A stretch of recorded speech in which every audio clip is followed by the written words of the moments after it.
قام لي صلاة الله أكبر لا إله إلا الله. Safı Roskino, dostu saf kurduğu namaz asın. Allahu Ekber. Elhamdülillahi Rabbil alemin. Errahmanirrahim. Maliki yevmiddin. İyyâke na'budu ve iyyâke nesta'in. اهدنا الصراط المستقيم صراط الذين أنعمت عليهم غير المغضوب عليهم ولا الضالين.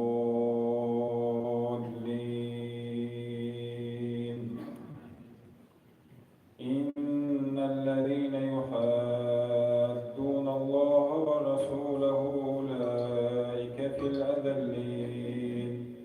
كتب الله لأغلبن أنا ورسلي إن الله قوي عزيز.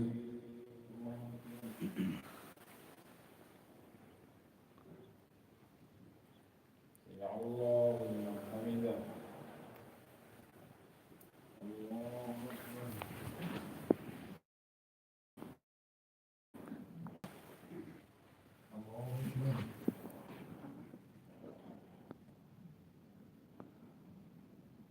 الله أكبر.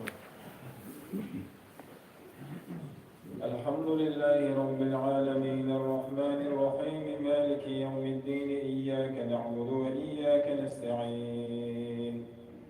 اهدنا الصراط المستقيم صراط الذين أنعمت عليهم غير المغضوب عليهم ولا الضالين.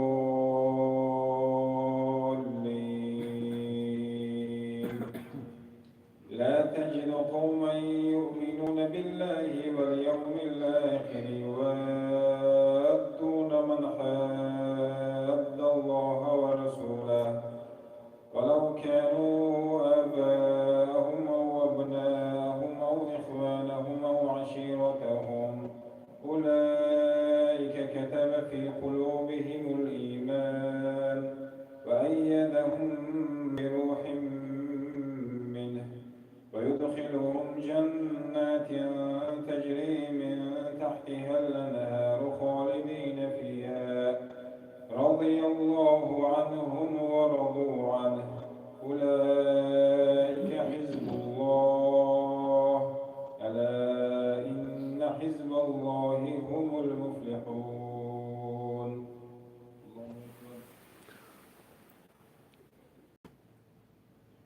سمع الله لمن حمده. الله أكبر.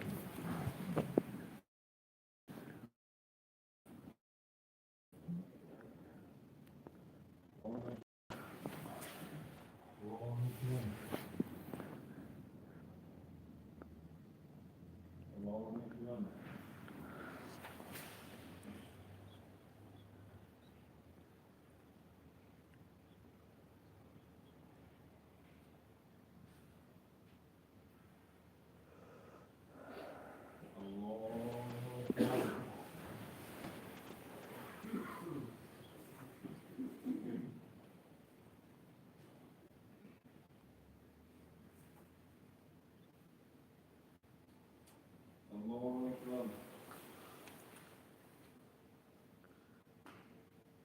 سمع الله لمن حمده. الله أكبر.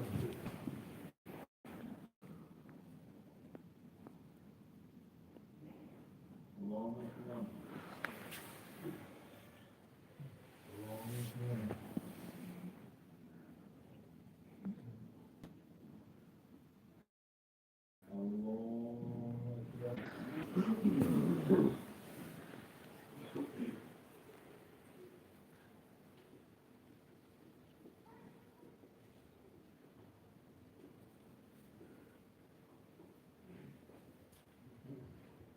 الله أكبر.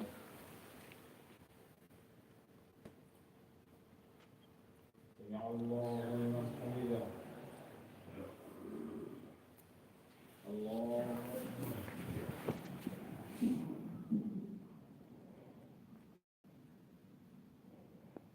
الله أكبر.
الله أكبر.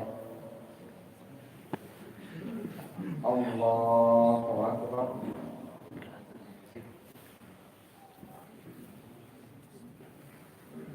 الحمد لله رب العالمين الرحمن الرحيم مالك يوم الدين إياك نعبد وإياك نستعين اهدنا الصراط المستقيم صراط الذين أنعمت عليهم غير المغضوب عليهم ولا الضالين.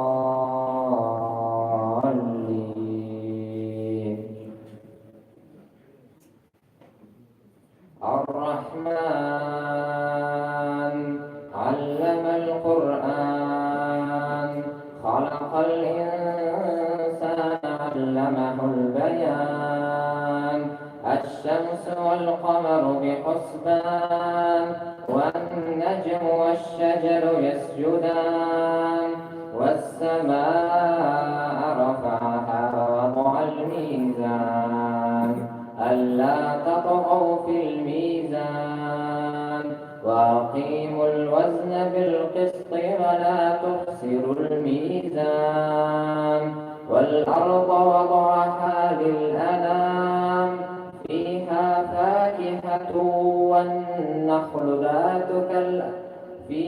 فاكهة والنخل ذات الأكمام والحب ذو العصف والريحان فبأي آلاء ربكما تكذبان خلق الإنسان من صلصال كالفخار وخلق الجن من مارج من نار فبأي آلاء ربكما تكذبان رب المشرقين ورب المغربين فبأي آلاء ربكما تكذبان مرج البحرين يلتقيان بينهما برزخ لا يبغيان فبأي آلاء ربكما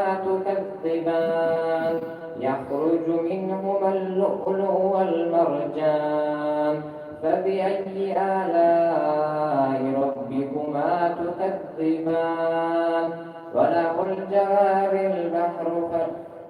الجوار البحر كالمنشآت في الأعمام فبأي آلاء ربكما تكذبان كل من عليها فان ويبقى وجه ربك ذو الجلال والإكرام فبأي آلاء ربكما تكذبان.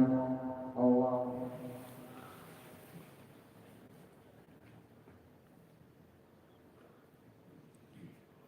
سمع الله لمن حمده. الله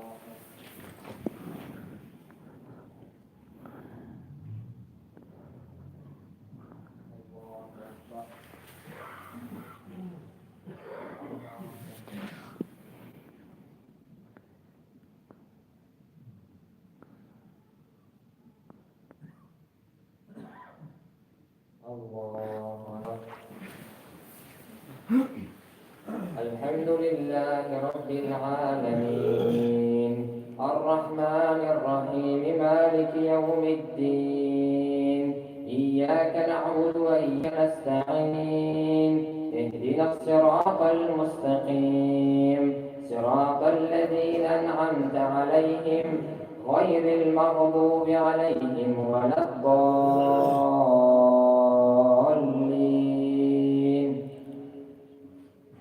وله الجوار المنشآت في البحر كالأعلام فبأي آلاء ربكما تكذبان كل من عليها فان ويبقى وجه ربك ذو الجلال والإكرام فبأي آلاء ربكما تكذبان يسبح من في السماوات والأرض كل يوم هو في شأن فبأي آلاء ربكما تكذبان سنفرغ لكم أيها الثقلان فبأي آلاء ربكما تكذبان يا معشر الجن والإنس إن استطعتم أن تنفذوا من أقطار السماوات والأرض فانفذوا لا تنفذون إلا بسلطان فبأي آلاء ربكما تكذبان يرسل عليكما شواظ من نار ونحاس فلا تنتصران فبأي آلاء ربكما تكذبان فكانت وردة كالدهان فبأي آلاء ربكما تكذبان فيومئذ لا يسأل عن ذنبه إنس ولا جان فبأي آلاء ربكما تكذبان الله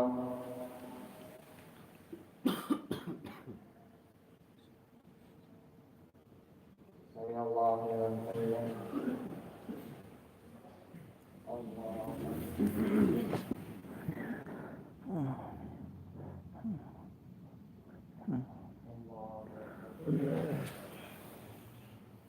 الله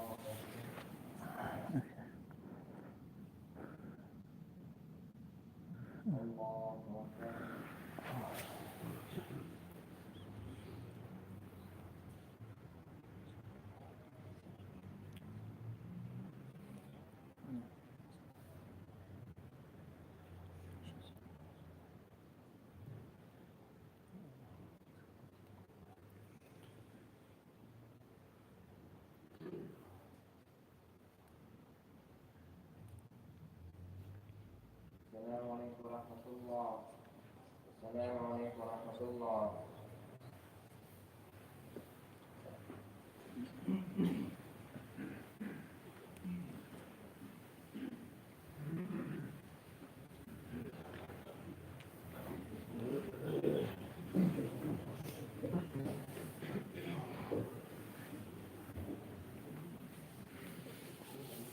الله أكبر. الحمد لله رب العالمين إياك نعبد وإياك نستعين اهدنا الصراط المستقيم صراط الذين أنعمت عليهم غير المغضوب عليهم ولا الضالين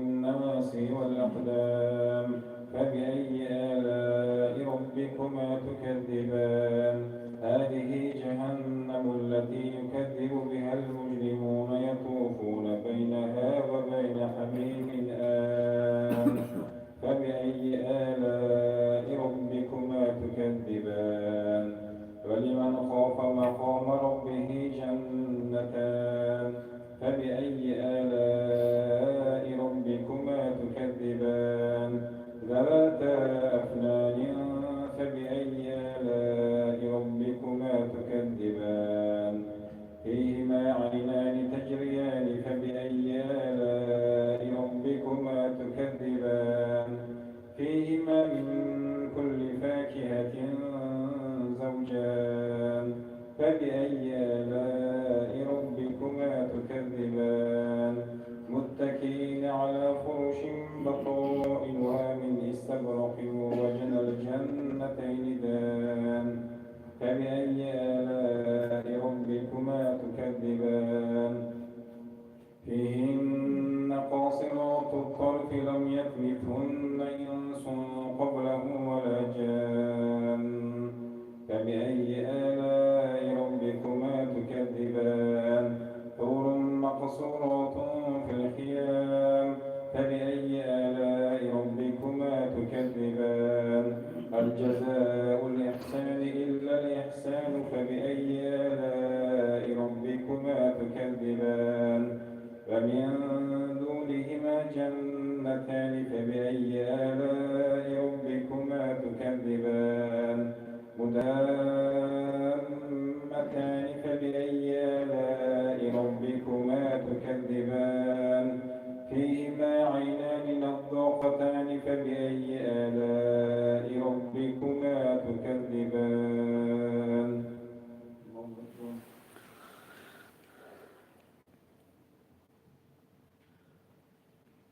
سمع الله لمن حمده الله أكبر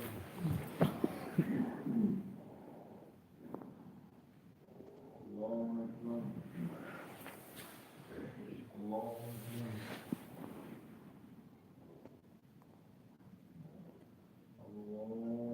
أكبر الحمد لله رب العالمين الرحمن الرحيم مالك يوم الدين إياك نعبد وإياك نستعين اهدنا الصراط المستقيم صراط الذين أنعمت عليهم غير المغضوب عليهم ولا الضالين فيهما فاكهة ونخل ورمان فبأي آلاء ربكما تكذبان فيهن خيرات حسان فبأي آلاء ربكما تكذبان حور مقصورات في الخيام فبأي آلاء ربكما تكذبان لم يطمثهن إنس قبلهم ولا جان فبأي آلاء ربكما تكذبان متكئين على رفرف خضر وعبقري حسان فبأي آلاء ربكما تكذبان تبارك اسم ربك ذي الجلال والإكرام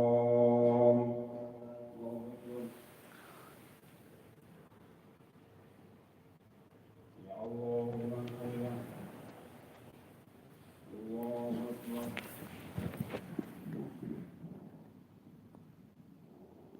الله أكبر الله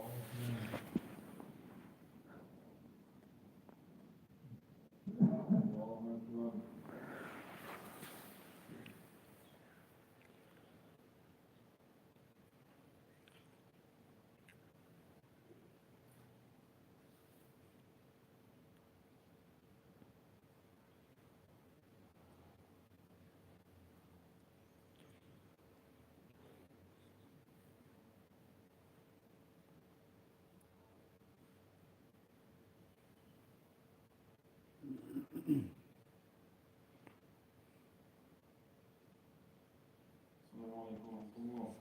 السلام عليكم ورحمة الله.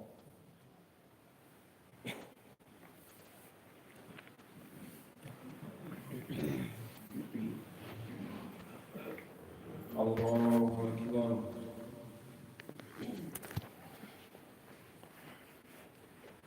الحمد لله رب العالمين الرحمن الرحيم مالك يوم الدين إياك نعبد وإياك نستعين اهدنا الصراط المستقيم صراط الذين أنعمت عليهم غير المغضوب عليهم ولا الضالين إذا وقعت الواقعة ليس لوقعتها كاذبة خافضة رافعة إذا رجت الأرض رجا وبست الجبال بسا فكانت هباء منبثا فكنتم أزواجا ثلاثة فأصحاب الميمنة ما أصحاب الميمنة وأصحاب المشأمة ما أصحاب المشأمة والسابقون السابقون أولئك المقربون في جنات النعيم ثلة من الأولين وقليل من الآخرين على سرر موضونة متكئين عليها متقابلين يطوف عليهم ولدان مخلدون بأكواب وأباريق وكأس من معين لا يصدعون عنها ولا ينزفون وفاكهة مما يتخيرون ولحم طير مما مما يشتهون وحور عين كأمثال اللؤلؤ المكنون جزاء بما كانوا يعملون لا يسمعون فيها لغوا ولا تأثيما إلا قيلا سلاما سلاما وأصحاب اليمين ما أصحاب اليمين في سدر مخضود وطلح منضود وظل ممدود وماء مسكوب وفاكهة كثيرة لا مقطوعة ولا ممنوعة وفرش مرفوعة إنا أنشأناهن إنشاء فجعلناهن بكارا عربا أترابا لأصحاب اليمين ثلة من الأولين وثلة من الآخرين.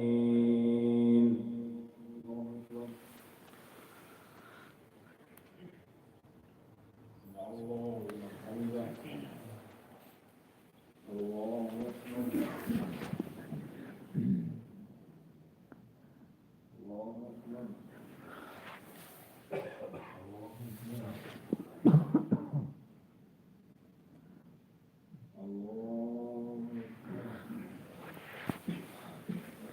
الحمد لله رب العالمين الرحمن الرحيم مالك يوم الدين إياك نعبد وإياك نستعين اهدنا الصراط المستقيم صراط الذين أنعمت عليهم غير المغضوب عليهم ولا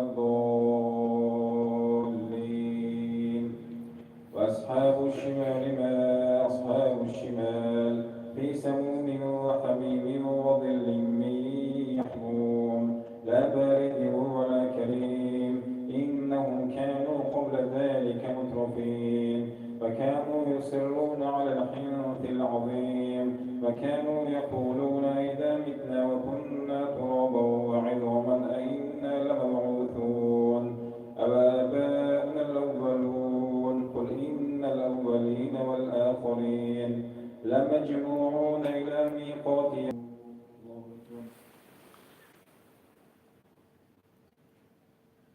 الله حمدا الله أكبر الله أكبر الله أكبر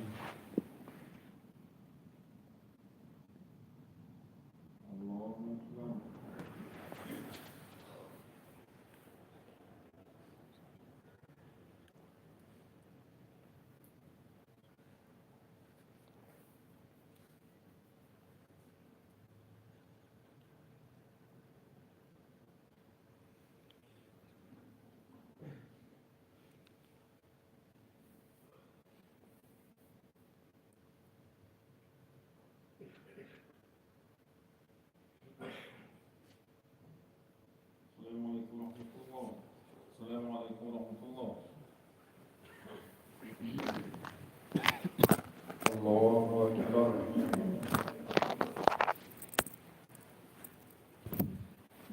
الحمد لله رب العالمين الرحمن الرحيم مالك يوم الدين إياك نعبد وإياك نستعين اهدنا الصراط المستقيم صراط الذين أنعمت عليهم غير المغضوب عليهم ولا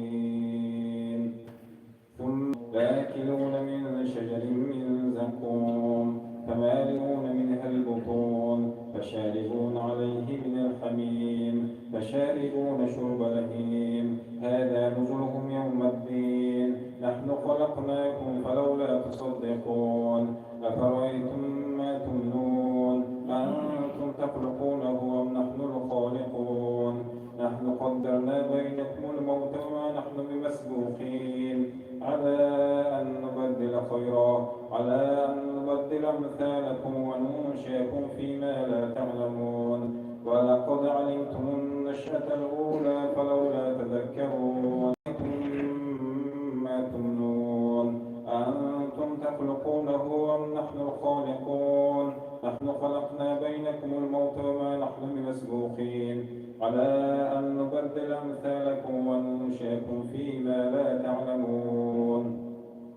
ولقد علمتم النشأة الأولى فلولا تذكرون أفرأيتم ما تحرثون أأنتم تزرعونه أم نحن الزارعون لو نشاء لجعلناه حطاما فظلتم تفكرون إنا لمغرمون بل نحن المحرومون أفرأيتم الماء الذي تشربون أأنتم أنزلتموه من المزن أم نحن المنزلون لولا تشكرون أفرأيتم النار التي تورون أأنتم أنشأتم شجرتها أم نحن المنشئون نحن جعلناها تذكرة ومتاعا للمقوين فسبح باسم ربك العظيم.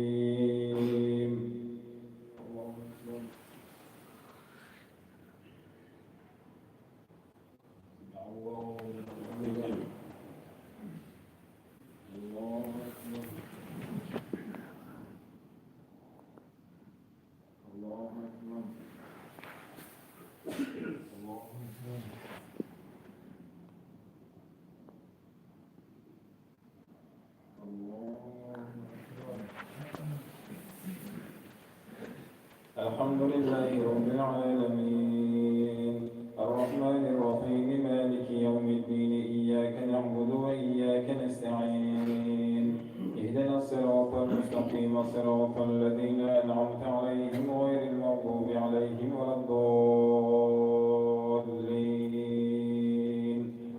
فلا أقسم بمواقع النجوم وإنه لقسم لو تعلمون عظيم إنه لقرآن كريم في كتاب مكنون لا يمسه إلا المطهرون تنزيل من رب العالمين. أفبهذا الحديث أنتم مدهنون وتجعلون رزقكم أنكم تكذبون فلولا إذا بلغت الحلقوم فأنتم حينئذ تنظرون ونحن أقرب إليه منكم ولكن لا تبصرون فلولا إن كنتم صادقين فأما إن كان من المقربين فروح وريحان وجنة نعيم وأما إن كان من أصحاب اليمين فسلام لك من أصحاب اليمين وأما إن كان من المكذبين الضالين فنزل من حميم وتصلية جحيم إن هذا لهو حق اليقين فسبح باسم ربك العظيم.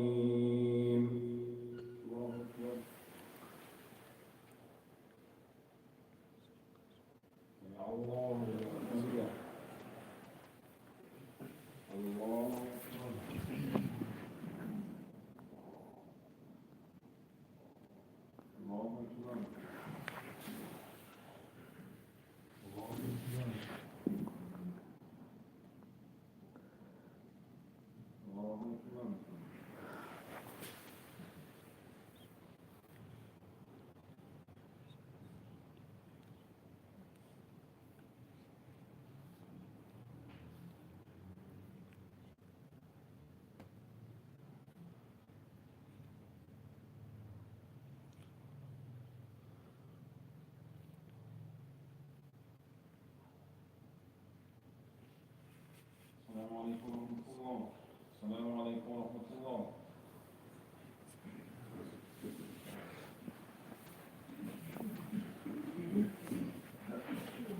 الله أكبر.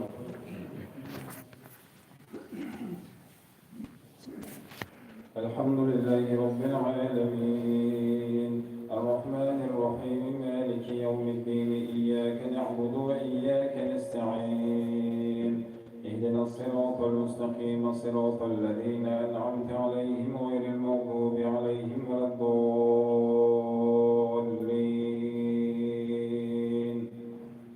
سبح لله ما في السماوات والأرض وهو العزيز الحكيم له ملك السماوات والأرض يحيي ويميت وهو على كل شيء قدير هو الأول والآخر والظاهر والباطن وهو بكل شيء عليم هو الذي خلق السماوات 6 أيام ثم استوى على العرش يعلم ما يلج في الأرض وما يخرج منها وما ينزل من السماء وما يعرج فيها وهو معكم أينما كنتم والله بما تعملون بصير له ملك السماوات والأرض وإلى الله ترجع الأمور يولج الليل في النهار ويولج النهار في الليل وهو عليم بذات الصدور آمنوا بالله ورسوله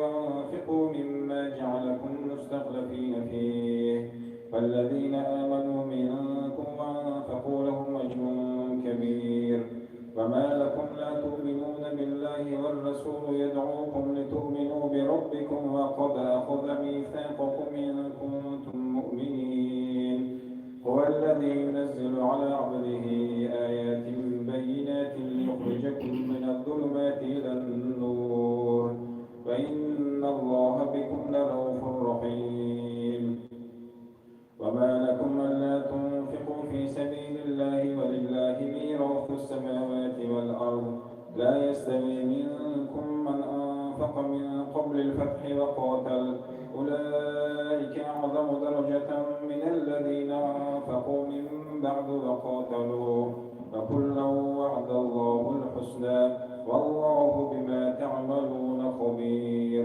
من ذا الذي يقرض الله قرضا حسنا فيضاعفه له وله أجر كريم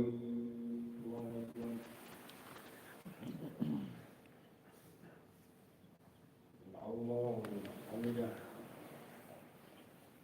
الله أكبر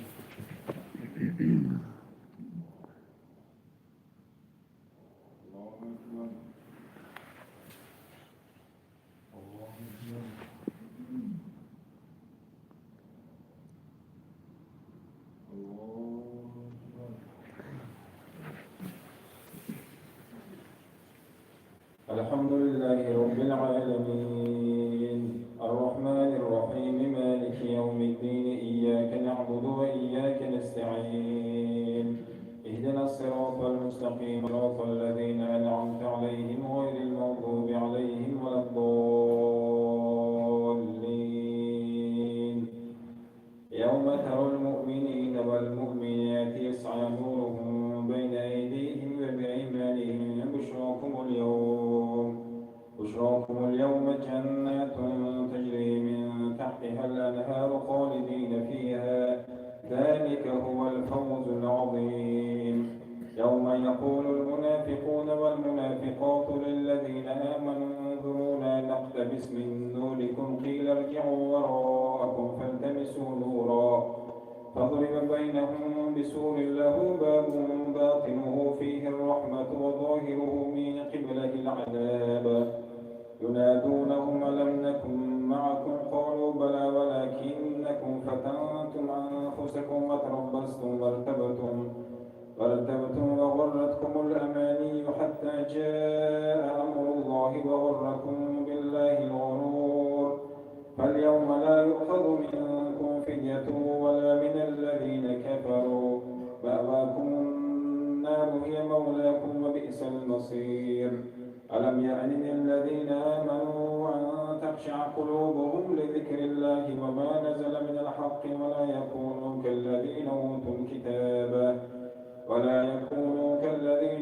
الكتاب من قبل فطال عليهم العمد فقست قلوبهم وكثير من الصادقات وأقرضوا الله قرضا حسنا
بسم الله الرحمن الرحيم.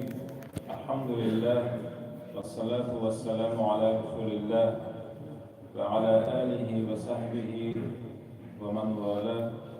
أما بعد، السلام عليكم ورحمة الله وبركاته. محترم نمازگزاران عزیز، الله تعالی و شکر که همین شب 25 با برای خلق کردن قرآن هر یک ما را نصیب‌دار بگردان.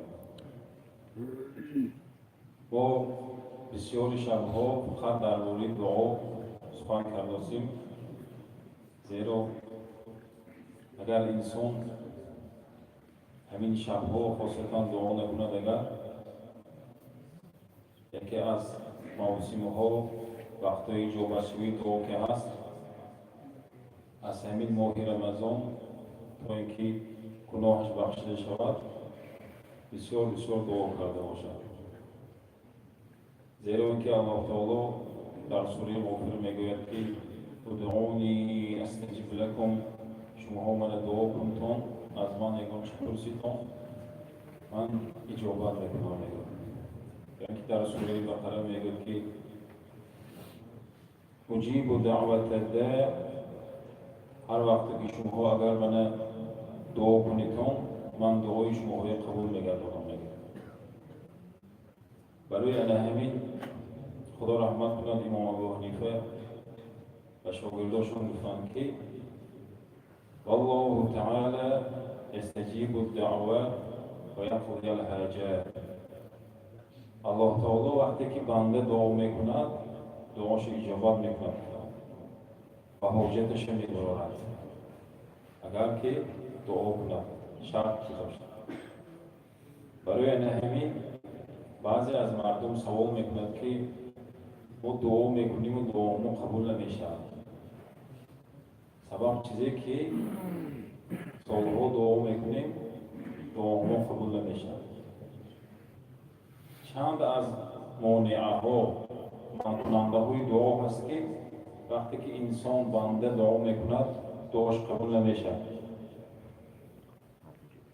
یکی از منع کننده های دعا این است که جناب رسول الله صلی الله علیه و سلم میگویند که والذی نفسی بیده، قسم به آن ذاتی که جان من در دست اوست، لتأمرن بالمعروف ولتنهون عن المنکر. اگر یک جو امر نشود یوشکن الله علیهم یبعث عقابا منه. میگن که زود است که نزدیک است که برای همون قوم یک بلایی میبیاد که مردم هم بالا گرفتار میشن. ثم یدعوهم، پس دعا میکنن، فلا یستجاب لهم، پس دعا میکنید تا میگن پیامبر صلی الله علیه و سلم، یعنی اون مکان، اون جایی که اگر همون جای امر معروف نهی منکر نشود، پیامبر صلی الله علیه و سلم گفتن که زود است که همونجور بلا میبیاد، پس وقتی که شما دعا میکنید دعاتون قبول کرده نمیشن. امر معروف گفته چیزی میگه، امر معروف گفته بچه‌م خیز وقتی نماز شدگی نماز خوان، بچه‌م سحری و خیز سحری و دهنت بند برای روزی رمضان، بچه‌م پدر و مادر به آدم حقوق میگه، این نامش امر معروف. نهی منکر، بچه‌م قمار بازی نکن، بچه‌م یخ دشنام نده، بچه‌م عرق نمی نوشد آدم و غیر اون چیزایی که نهی کردن. برای امر معروف و نهی منکر عالم شدن در کار نیست. برای امر معروف و نهی منکر همین یک چیز گنده نکن گفتن در کار، چیزی نازک کن گفتن در کار، همین امر معروف و نهی منکر.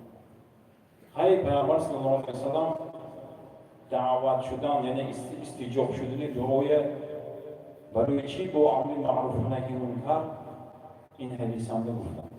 سبب چیزه؟ یکی از سبب‌هاش تو اینکه بنده دعاش قبول شود این است که وقتی که شما یک کسب امر معروف میکنید از همون برای همون نفع میخواهید، فایده میخواهید و اینچنین نهی منکر میکنید از همون بلا ضرر دور کردن میخواهید. وقتی که شما از همین چیز خواستید شما الله تعالی رو دعا کنید، اگر الله تعالی برای شما فایده هم میدهد ضرر هم دور میکنه. برای همین پیامبر صلی الله علیه و سلم گفتن که وقتی که انسان برای یک کسی دیگر دور شدن ضرر و آمدن منفعت نمیخواهد، انسان اگر دعا کند اگر دعاش قبول نمیشه.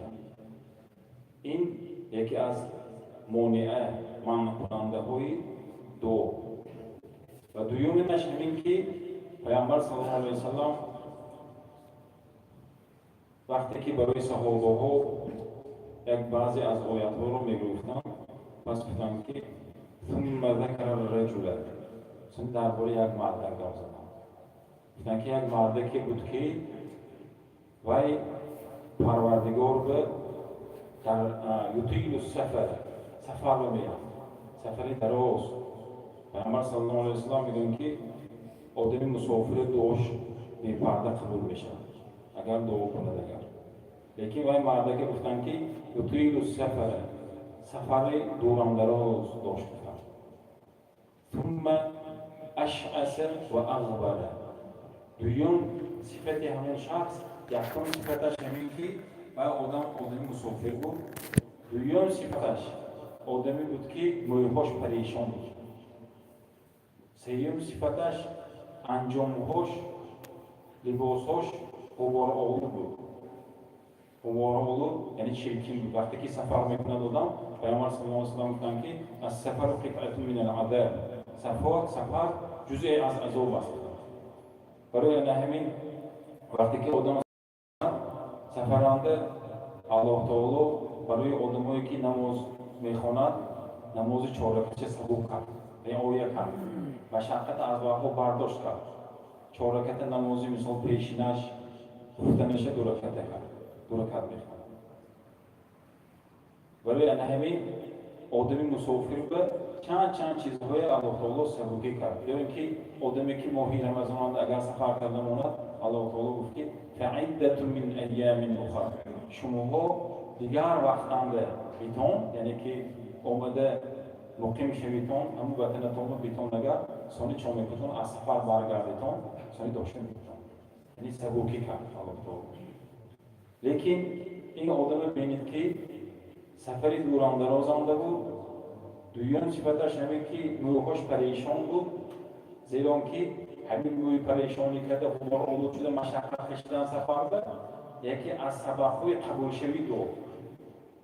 چون که پیامبر صلی الله علیه و سلم همین ذکر کرده است، یعنی که انجام غبار آلود شود، بیشتر سفرنده مردم اسب کردی شتور کردی خشک کردی سفر میکرد وقتی که جوی راه میگشتن سن همین جوهی سویه ها اومده چون میگن تکوی درخت بود دام گرفته میامد یعنی سفر مشقت یعنی هم توی هم سفر برآمده ایستاده سمالیات که داره بود ماشین که داره بود موهاش پریشان کنند نه در حقیقت سفرنده باشد و موهاش از جهتی مشقت پریشان شود لباسش غبار آلود شود این سیوم صفتی مسافر یکمش دهی دورانده برآمدگی دویمش غبار آلود انجام است سیومش موهاش پریشان چهارمش همون شخص غضی بالحرام سنی پیامبر صلی الله علیه و سلم گفتن که چهارم صفتشه یعنی میخوردگیش غذاش حرام غذاش حرام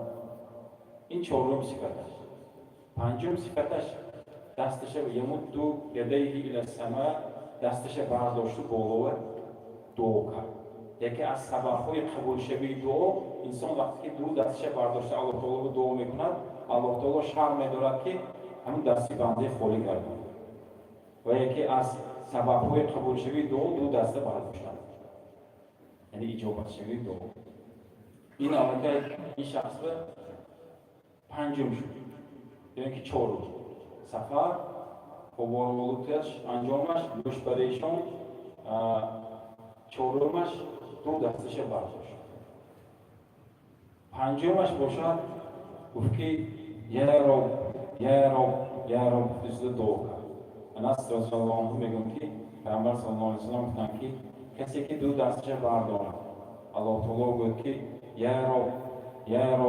یا رب گفته صد سه بار اگر ای پروردگار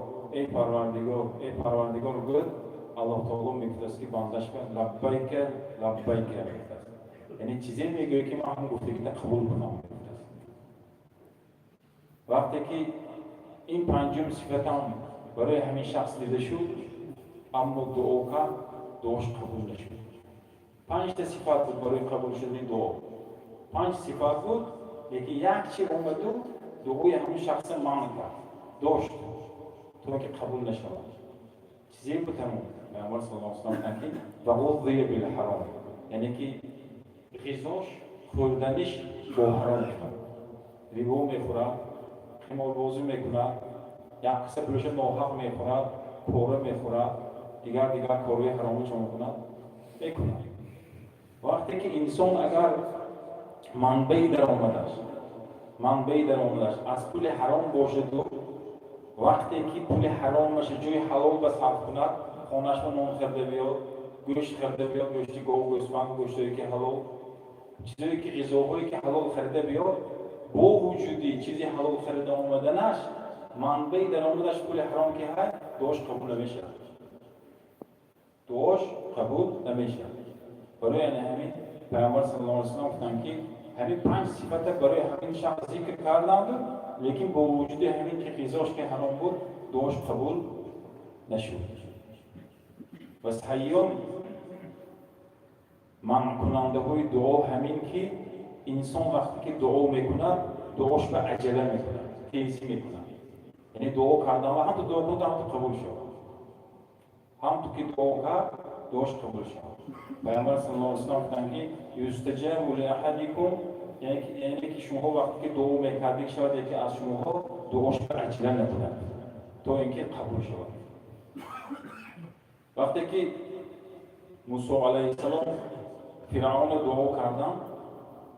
دعا کرده بودن که ربنا انك آتيت فرعون وملأه زينة واموالا في الحياة الدنيا ربنا ليضلوا عن سبيلك الله تعالی سوره یونس به دعای موسی علیه السلام حق فرعون رو پردازش میگه که وقتی که فرعون دعا کرده بودن که پروردگارا انك آتيت فرعون وملأه زينة في الحياة الدنيا تو فرعون و یاردمچیاش به همش به مال و ملکی دنیای عطا کردی دادی زینتی و دنیا یعنی که زیبایی دنیای همشه دادی ربنا لیضلوا عن سبیلک پروردگارا اکن تو هموهای چوکن از راحت بیگانه کن گمراه کن دومش گفتن که ربنا طمس على اموالهم واشدد على قلوبهم فلا يؤمنوا حتى يروا العذاب الالم پروردگارا مال و ملک هموهای پاره کن یعنی که هموهای پراکنده کنتن مولش اعضاها گیر کنن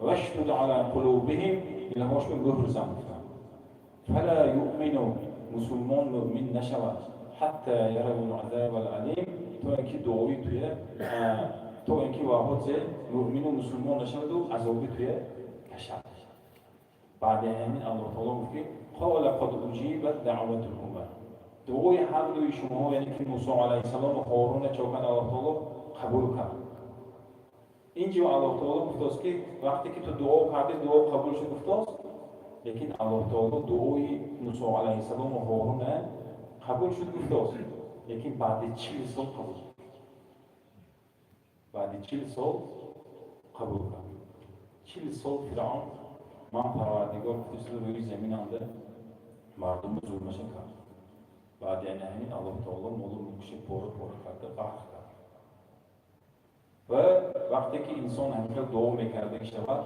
دعاشو باید عجله تیزی کردنش در کار نیست دعا کردن باید از الله تعالی باید انتظار شدنش در کار قبولی دعا شد و این گفته نمیشد که وقتی که بنده اگر دعا کند اگر دعا کردن باید همش خیلی ثانی قبول میشده است گفته که گفت نه الله تعالی که حکیم هر یک دعای هر یک کار کایب شدنش خودش میداره وظیفه ما همین که دعا کردن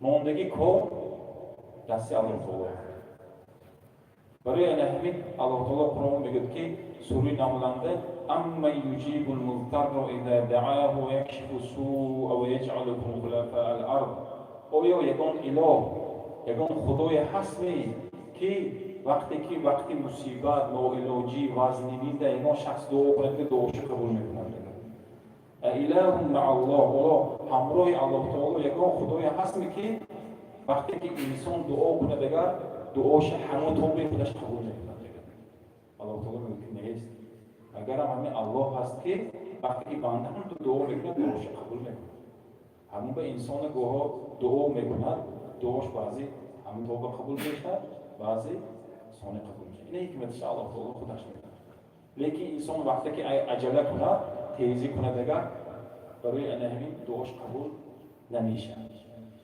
و یکی از معنی های دعا همین که وقتی که انسان دعا میکنه دعاش هم چیزی حرام نباشد پروردگارا من به یک بهترین خمر یعنی حرکتی که من همون روز رفته اونجا خرم دعا میکنم مثلا این خیلی دعا کنه که دعاش قبول نمیشه چون که این سبب معنی دعا میشه یا اینکه قاطع الرحیم یعنی کنده کننده خویش و تباری دعا کده میگه که پروردگار تقام فلان کار کن ددام من اون تو کن بچه ما فلان کار کن کسی دعا میکنه وقتی که دعا کنه دیگر دعاش قبول نمیشه این منطقه مونگی دعا میشه برای همین وقتی که انسان اگر دعا میکرده باشد باید سبب خویش و تباری کندش میشه که باشد دعاش قبول نمیشه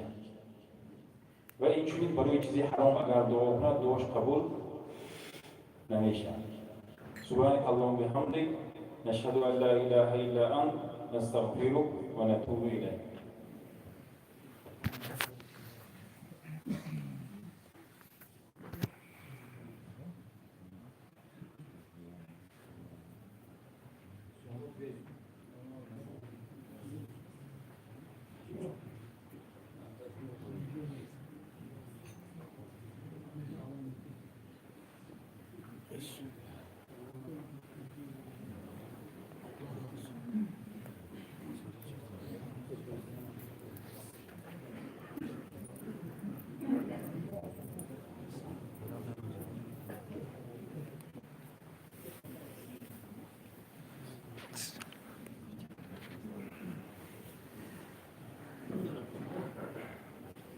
الله أكبر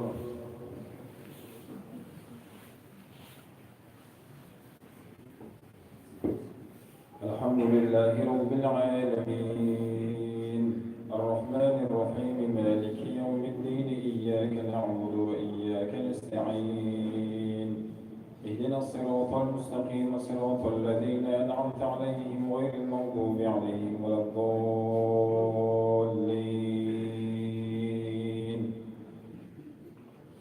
والذين آمنوا بالله ورسله أولئك هم الصديقون والشهداء عند ربهم لهم أجرهم ونورهم. والذين كفروا وكذبوا بآياتنا أولئك أصحاب الجحيم. اعلموا أنما الحياة الدنيا لعب ولهو وزينة وتفاخر بينكم وتكاثر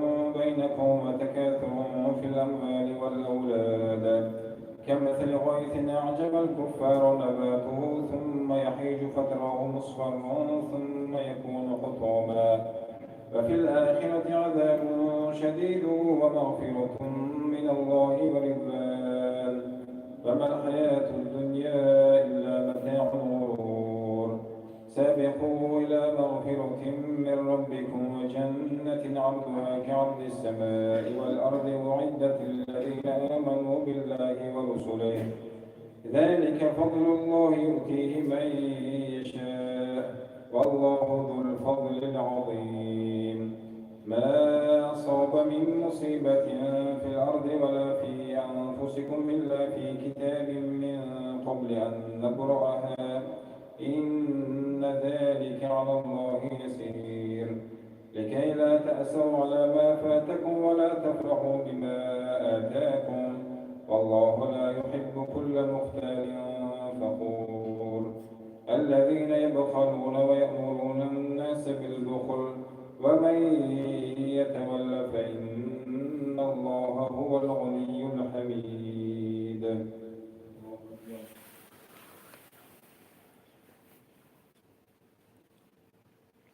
الله لمن حمده. الله أكبر.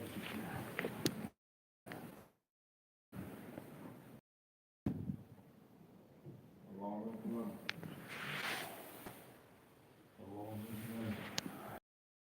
رب العالمين الرحمن الرحيم مالك يوم الدين إياك نعبد وإياك نستعين اهدنا الصراط المستقيم صراط الذين أنعمت عليهم غير المغضوب عليهم ولا الضالين.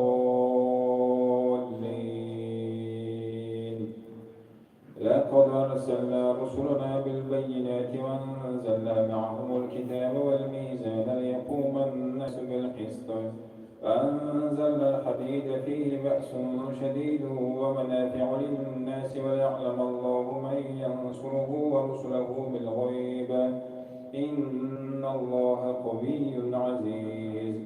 ولقد أرسلنا نوحا وإبراهيم وجعلنا في ذريتهما النبوة والكتاب فمنهم مهتد وكثير منهم فاسقون. ثم قفينا على آثارهم برسلنا وقفينا بعيسى ابن مريم وآتيناه الإنجيل وجعلنا في قلوب الذين اتبعوه رأفة ورحمة ورهبانية ابتدعوها ما كتبنا عليهم إلا ابتغاء رضوان الله فما رعوها حق رعايتها فآتينا الذين آمنوا منهم أجرهم وكثير منهم فاسقون. يا أيها الذين آمنوا اتقوا الله وآمنوا برسله يؤتكم كفلين من رحمته ويجعل لكم نورا تمشون به ويغفر لكم والله غفور رحيم. لئلا يعلم أهل الكتاب ألا يقدرون على شيء من فضل الله وأن الفضل بيد الله يؤتيه من يشاء والله ذو الفضل العظيم.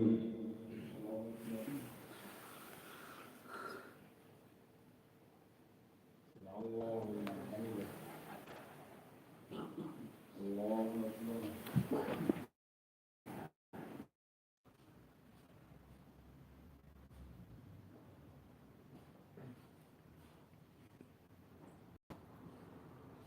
السلام عليكم ورحمة الله. السلام عليكم ورحمة الله. أكبر. الحمد لله رب العالمين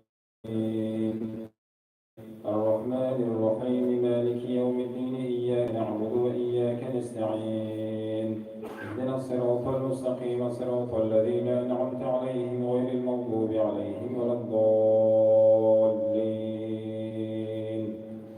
قد سمع الله قول التي تجادلك في زوجها وتشتكي إلى الله والله يسمع تحاوركما إن الله سميع بصير الذين يظاهرون منكم من نسائهم ثم يعودون لما قالوا فتحرير رقبة إطعام 60 مسكينا لا تكبتوا كما كبت الذين من قبلهم فقد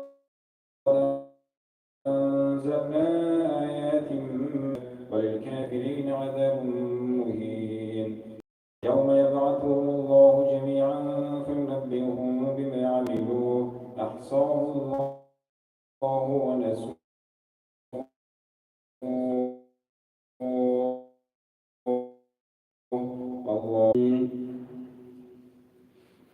سبح لله ما في السماوات وما في الأرض أخرج الذين كفروا من أهل الكتاب من ديارهم لأول الحشر ما ظننتم أن يخرجوا وظنوا أنهم مانعتهم حصونهم من الله فأتاهم الله من حيث لم يحتسبوا وقذف في قلوبهم الرعب يخربون بيوتهم بأيديهم وأيدي المؤمنين فاعتبروا يا أولي الأبصار ولو كتب الله عليهم الجلاء لعذبهم في الدنيا ولهم في الآخرة عذاب النار ذلك بأنهم شاقوا الله ورسوله ومن يشاق الله فإن الله شديد العقاب ما قطعتم من لينة أو تركتموها قائمة على أصولها فبإذن الله وليخزي الفاسقين وما أفاء الله على رسوله منهم فما أوجفتم عليه من خير ولا ركاب يشاء والله على كل شيء آتاكم الرسول فخذوه إن الله شديد العقاب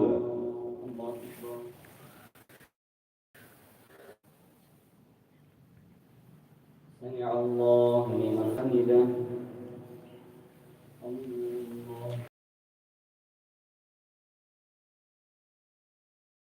إياك نعبد وإياك نستعين اهدنا الصراط المستقيم صراط الذين أنعمت عليهم غير المغضوب عليهم ولا الضالين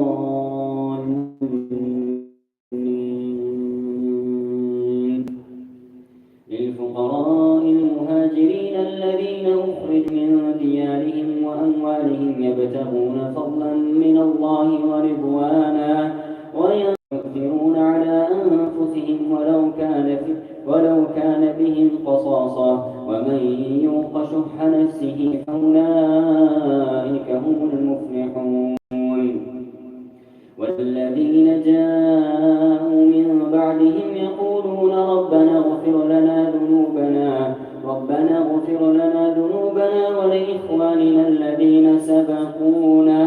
ولإخواننا الذين سبقونا بالإيمان ولا تجعل في قلوبنا إلا للذين آمنوا ربنا إنك رؤوف رحيم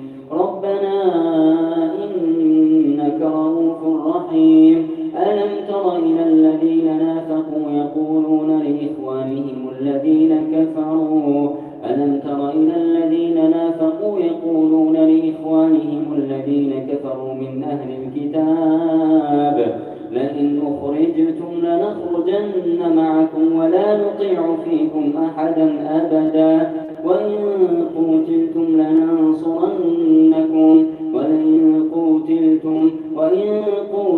لننصرنكم ولئن نصروهم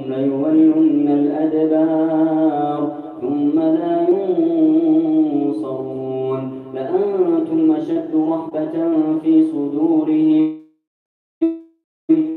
لأنتم لن تخرجوا لا يخرجون معهم وإن قتلتم لننصرنكم لئن أخرجوا لا يخرجون معهم ولئن قتلوا لا ينصرونهم ولئن نصروهم ليولن الأدبار ثم لا ينصرون. الله أكبر.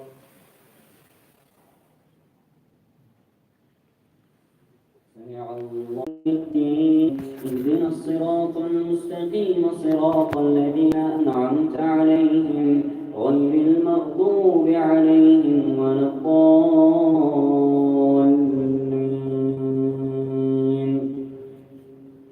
ألم تر إلى الذين نافقوا يقولون لإخوانهم الذين كفروا من أهل الكتاب من ديارهم لئن أخرجتم لنخرجن معهم.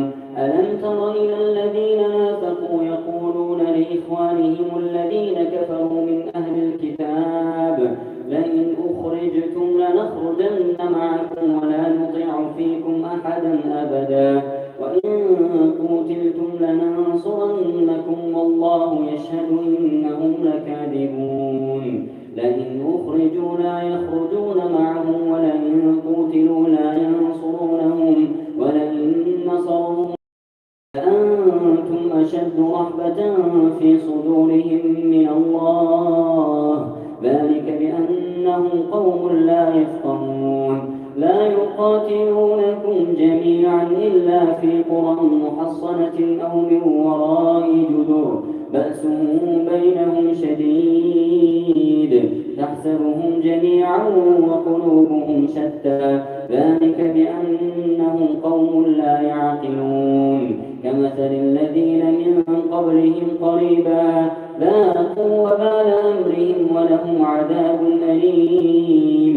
كمثل الشيطان إذ قال للإنسان اكفر فلما كفر قال إني بريء منك إني أخاف الله رب العالمين. فكان عاقبتهما أنهما في النار خالدين فيها وذلك جزاء الظالمين. الله أكبر.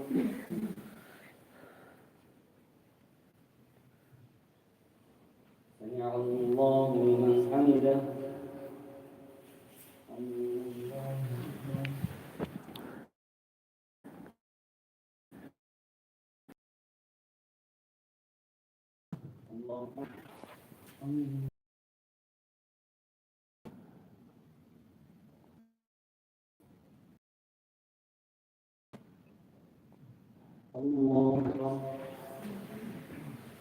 الحمد لله رب العالمين الرحمن الرحيم مالك يوم الدين إياك نعبد وإياك نستعين اهدنا الصراط المستقيم صراط الذين أنعمت عليهم غير المغضوب عليهم ولا الضالين.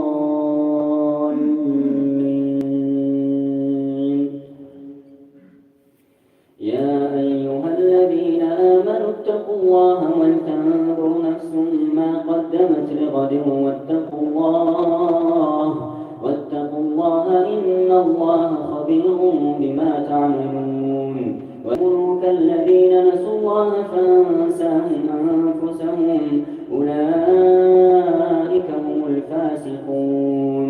لا يستوي أصحاب النار وأصحاب الجنة هم الفائزون. لو أنزلنا هذا القرآن على جبل لرأيته خاشعا متصدعا من خشية الله. وتلك الأمثال نضربها للناس لعلهم يتفكرون.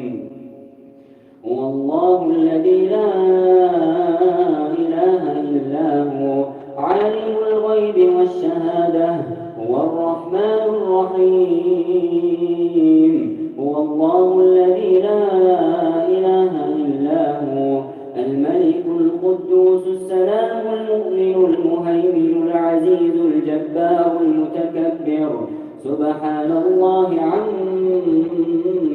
يشركون هو الله الخالق البارئ المصور له الأسماء الحسنى يسبح له ما في السماوات والأرض وهو العزيز الحكيم. الله أكبر.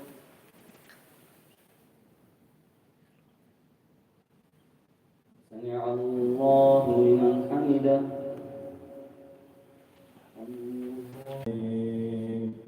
اهدنا الصراط المستقيم صراط الذين أنعمت عليهم غير المغضوب عليهم ولا الضالين.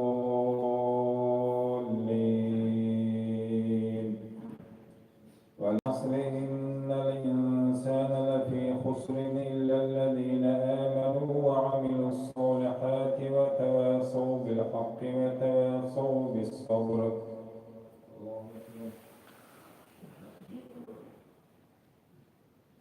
سمع الله لمن حمده. الله أكبر. الله أكبر. الله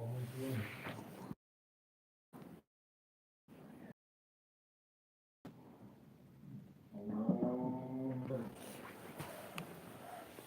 الحمد لله رب العالمين الرحمن الرحيم مالك يوم الدين إياك نعبد وإياك نستعين اهدنا الصراط المستقيم صراط الذين أنعمت عليهم غير المغضوب عليهم ولا الضالين.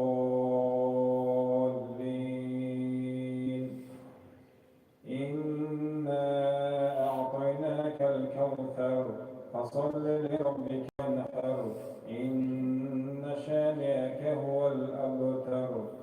الله أكبر. سمع الله لمن حمده. الله أكبر.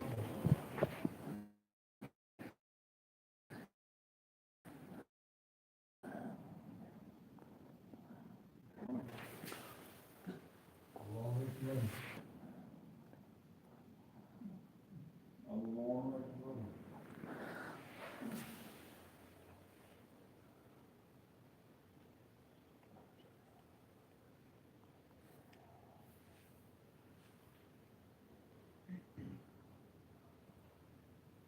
الله أكبر. الحمد لله رب العالمين الرحمن الرحيم مالك يوم الدين إياك نعبد وإياك نستعين اهدنا الصراط المستقيم صراط الذين أنعمت عليهم غير المغضوب عليهم ولا الضالين.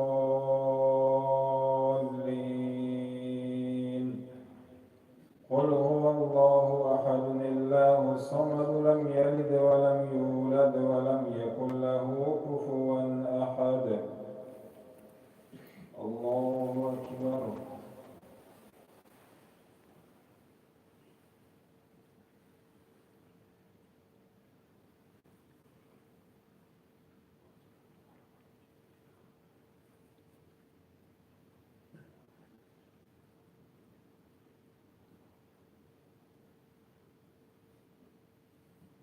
الله أكبر.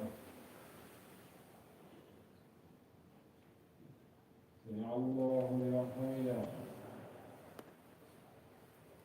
الله أكبر.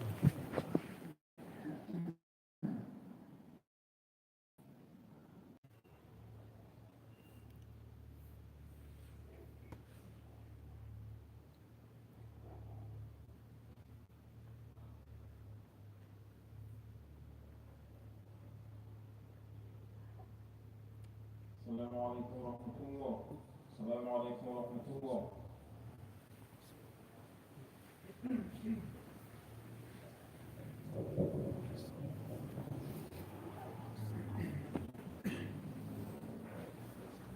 لا إله إلا الله وحده لا شريك له له الملك وله الحمد وهو على كل شيء قدير. بسم الله الرحمن الرحيم.